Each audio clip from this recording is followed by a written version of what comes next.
Welcome in. I'm Prim Sripapat with your ESPN headline. The Cavaliers have until October 31st to sign Tristan Thompson to a contract extension, but those talks have stalled, and involved in it all, LeBron James reportedly. For more on this story, let's bring in NBA writer for ESPN.com, Brian Windhorst. So Brian, what's the latest on this?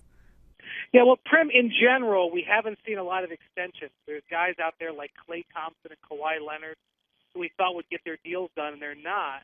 And Tristan Thompson is right there with them. The deadline for these deals for the 2011 draft class was on Friday. And the reason this is interesting is because of the LeBron factor. LeBron and Tristan Thompson share the same agent, Rich Paul. And we've already seen that LeBron has enormous influence on the Cavs' personnel move since he signed with the team. The part of how the trade was put together to get Kevin Love, LeBron was involved in. Getting Mike Miller and Sean Marion, LeBron was involved in. The recruitment of Ray Allen, LeBron was involved in.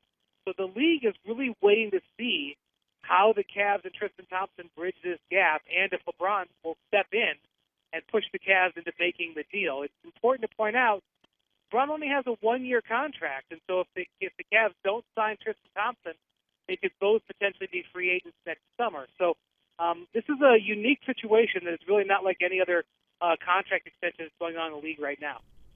Brian, talking about how LeBron James has demonstrated so much power within the organization, how do you feel about his involvement within the front office in terms of how it is either helpful for the team or hurtful?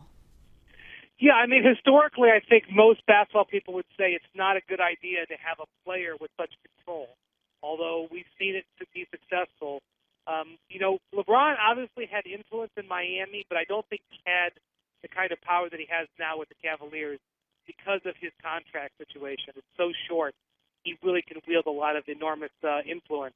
And what I think I'll say is that so far, it doesn't appear like LeBron has abused his power ever in his career, because he's always had power to get a coach fired if he wanted it. He's never done that. So I think so far, LeBron's been very responsible, but this is the first time he's been so close to a contract negotiation. And, I know it would seem weird that a player would get involved in contracts, but a few weeks ago, another one of Rich Paul's clients, Eric Bledsoe, was at an impasse with the Phoenix Suns, and LeBron actually went on social media and incited the Suns to increase their contract offer, and eventually they did. So LeBron does get involved in this stuff when he wants to. Well, the story for today, the Cavs in negotiations with Tristan Thompson. We'll see if they can get something done on October 31st. We'll keep you updated with this story. Keep it logged on to ESPN.com. Brian Windhorst, thank you for your time today.